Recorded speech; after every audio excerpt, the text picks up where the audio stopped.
সকলে স্বাগতম আমার এই ইংলিশের বেসিক ক্লাসে।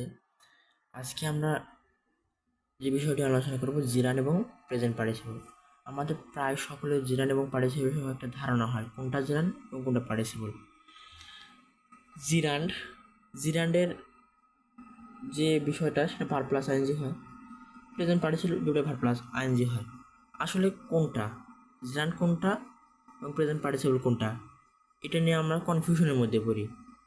আপনাদের কথা দিচ্ছি এই ক্লাস দেখার পর আপনাদের এই বিষয়ে কোনো কনফিউশন থাকবে না।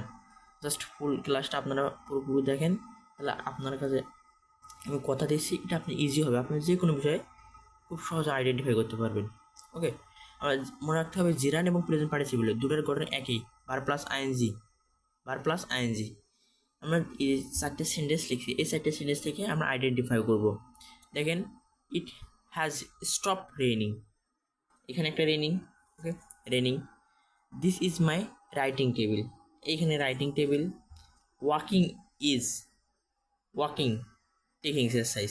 আপনাদের বলে রাখি, যখন যখন ভার প্লাস আইএনজি নাউন হিসেবে কাজ করবে, নাউন নাউন তখন সেটাকে জিরান বলবেন।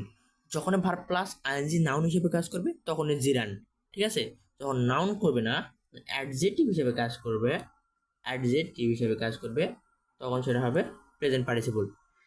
যখন ভার প্লাস আইএনজি নাউন হিসেবে কাজ করবে তখন সেটা জেরান্ড হবে, এবং ভার প্লাস আইএনজি যখন অ্যাডজেক্টিভ হিসেবে কাজ করবে তখন সেটা পার্টিসিপল হবে।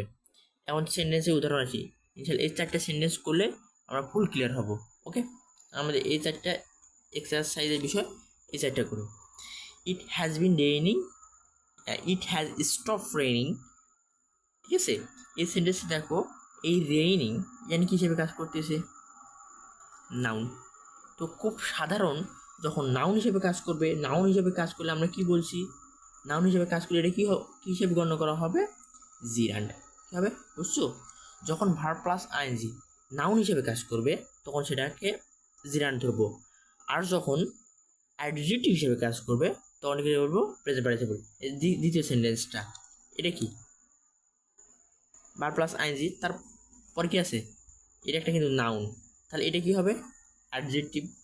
আর যখন ভার প্লাস আইএনজি, আমি কি বলছি, ভার প্লাস আইএনজি যখন অ্যাডজেক্টিভ হিসেবে কাজ করবে তখন কী হবে, তাহলে আমরা সেটা বলতে পারি প্রেজেন্ট পার্টিসিপল। সংখ্যা লিখলাম বুঝে নিও, এটা কী হবে, প্রেজেন্ট পার্টিসিপল। তাহলে সেম এটা কি, নাউন, নাউন, নাউন, এরপরে কোনো অন্য নাউন আছে, নো, তাহলে মানে কি, এটা এটা হলো জিরান্ড, জিরান্ড, জিরান্ড। তারপর এখানে দেখো টেকিং, টেকিং, ওকে, টেকিং। এই টেকিংয়ের পর কি আছে, নাউন, নাউন আছে, তার মানে কি, এই টেকিংটা কি, অ্যাডজেক্টিভ, অ্যাডজেক্টিভ, অ্যাডজেক্টিভ। আমরা কি বলছি, যখন অ্যাডজেক্টিভ হিসেবে কাজ করবে তখন সেটা কি, প্রেজেন্ট পার্টিসিপল। হ্যাঁ, প্রেজেন্ট পার্টিসিপল।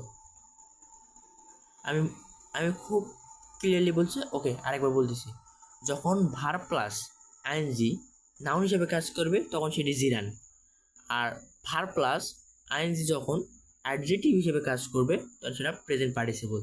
খুব ইজি। এই ক্লাসটা করার পর মনে হয় না আপনাদের আর কোনো সমস্যা হবে। ওকে, আজকের জন্য এইটুকু, আপনার সঙ্গে পরে দেখা হবে ইনশাল্লাহ।